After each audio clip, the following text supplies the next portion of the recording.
اور بتایا کہ ہم پھنسنے جا رہے ہیں، دلدل میں پھنسنے جا رہے ہیں، دشمن فائدہ اٹھائیں گے اس سے، قبائلی علاقے کی روایت ہے، سب کچھ کہا میں نے. انہوں نے فوج بھیج دی، آج نتیجہ دیکھ لیں. تو میں یہ نہیں چاہتا تھا کہ ہم ایک اور کسی کی کانفلکٹ میں جس سے پاکستان کا کوئی تعلق نہیں ہے، ہم اس کے اندر پھر جا کے پھنس جائیں. جو ہے تو سول وار، لیکن وہ اس کے بعد سول وار کے بعد یہ بالکل سیکٹیرین لائنز پہ جائے گی. اور سیکٹیرین لائنز کا مطلب 40 ملین یعنی 4 کروڑ شیعہ ہیں پاکستان میں، اور وہ اگر سیکٹیرین سپلٹ آ جاتی ہے ہم اپنے ملک کو تباہی کی طرف دھکیل رہے ہیں. لیکن لوگ یہ کہہ رہے ہیں، آپ کی یمن کے اوپر ایک آپ کی بات ہے، لوگ یہ کہہ رہے ہیں کہ آپ کو ایک فیس سیونگ چاہیے تھی جس کی بنا پہ آپ نے اسمبلی میں واپس آنا تھا. دھرنا آپ کے وہ رزلٹ نہیں آئے جو آپ چاہ رہے تھے، نواز شریف نے استعفیٰ نہیں دیا. اب ایک چانس تھا آپ کے پاس اسمبلی میں واپس آ جائیں. میں اصل میں دیکھیں، لوگ جو بھی آپ کچھ کہیں گے، لوگ کچھ نہ کچھ تو کہیں گے، لیکن میرے میں تو بڑی کلیئرٹی ہے کہ ہم اگر 4 حلقے ہمارے دیکھ لیتے، جو میں 1 سال سے لگا ہوا تھا کہنے، صرف 4 حلقے مانگے تھے، ان کی انویسٹیگیشن کر دیتے، ہم جوڈیشل کمیشن بھی نہ مانتے. ان کی نہیں کی، انہوں نے آخر میں سڑکوں پہ نکلے جوڈیشل کمیشن کی ڈیمانڈ پہ، اور دھرنا بھی اسی کے لیے دیا ہم نے. تو اگر وہ مان جاتے تو ہمیں ضرورت ہی نہ ہوتی. تو ہمارا تو آبجیکٹو بیسکلی انویسٹیگیشن تھا 2013 کی الیکشن میں. میرا ایمان ہے کہ انشاءاللہ یہ سارا ثابت ہو جائے گا، آپ کے سامنے آ جائے گا. یہ جو الیکشن کے اندر ہوا ہے، یہ ہو ہی نہیں سکتا کہ ساری پارٹیز کہہ رہی ہیں الیکشن میں دھاندلی ہوئی ہو، دھاندلی نہ ہوئی ہو. جو فیصلہ کرے گی جوڈیشل کمیشن کتنی دھاندلی ہوئی، سسٹمیٹک ہوئی یا نہیں، کس نے زیادہ کی، کون اس میں ملوث تھا، ریٹرننگ آفیسرز کا کیا رول تھا، کیونکہ وہ تو ٹرائیبونلز میں نہیں آ سکتا، انہوں نے کس طرح کا رول پلے کیا، کون پیچھے تھا ان کے. اور میرا ایمان ہے کہ انشاءاللہ جو چیزیں سامنے آئیں گی، آپ دیکھیں گے کہ پاکستان میں جو اگلا الیکشن ہوگا وہ میرے تو خیال میں اسی سال ہے انشاءاللہ. لیکن اگر 2018 میں بھی ہوتا ہے، کم از کم ہمارے ملک میں اب ایسا الیکشن ہوگا کہ جو جیتے گا، جو ہارے گا وہ مان جائے گا ہار، اور جیتے گا. کرکس آف دا میٹر ہے کہ جوڈیشل کمیشن کی جو بھی فائنڈنگ ہوگی وہ آپ کو قبول ہوگی. جی وہ تو ہمیں ایکسیپٹ کیا نا ہم نے. بالکل ٹھیک. خان صاحب پاکستان تحریک انصاف کے چیئرمین ہمارے ساتھ موجود ہیں. ناظرین ایک کوئک بریک لیتے ہیں، بریک کے بعد واپس آئیں گے.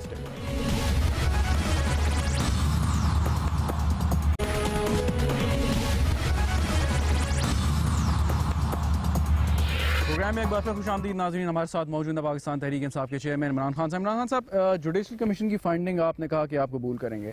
استعفوں کی بات کی گئی، آپ لوگوں نے استعفے دیے، لیکن اس کے بعد آپ جب اس کو کنفرم کروانے گئے، جب اسپیکر نے آپ نے بلایا تو آپ نے کہا کہ آپ این ماس ریزگنیشن دیں گے، اکٹھے جو ساتھ جائیں گے. جو اسپیکر نے اپنے آپ کو سیٹسفائی کرنا تھا، اگر وہ بلا سکتا تھا انڈیویجولی، تو آپ نہیں گئے، جس کی بنا پر خواجہ آصف صاحب نے اسمبلی میں کھڑے ہو کے کہا کہ آپ ایک ایک کر کے کھڑا کریں، پوچھیں استعفے دیے کہ نہیں دیے. تو کیسی فیلنگ ہوئی جب خواجہ آصف صاحب تقریر کر رہے تھے؟ دیکھیں، میں نے بڑے ایک ڈیموکریٹ ہوں، سب کو موقع ملنا چاہیے اپنی بات چیت کرنے کا. میں نے سنی، بڑے صبر دکھایا اور بڑے تحمل سے سنا. اور میں کاش کہ مجھے وہ اسپیکر موقع دے دیتا، حالانکہ میری باری آنی چاہیے تھی اعتزاز احسن کے بعد، پیپلز پارٹی کے بعد، کیونکہ ہماری دوسری سب سے سیکنڈ لارجسٹ ووٹس تو ہم نے لیے ہیں، انہوں نے مولانا فضل الرحمان کو دے دیا. اور آپ میری باتیں سن لیتے جو میں نے کہنا تھا. لیکن بات یہ ہے کہ گورنمنٹ نے نہیں استعفے ایکسیپٹ کیے. انہیں پتا تھا کہ ایک پورا الیکشن کا فضا بن جانی تھی. وہ انڈیویجولز بلا کے کیا کرنا چاہتے تھے، میرے خیال میں وہ کہنا چاہتے تھے، کسی کو لوگوں کو آفر کرنا چاہتے تھے. جس طرح 3 توڑ بھی لیے انہوں نے، 3 توڑ لیا، ٹوٹ گئے.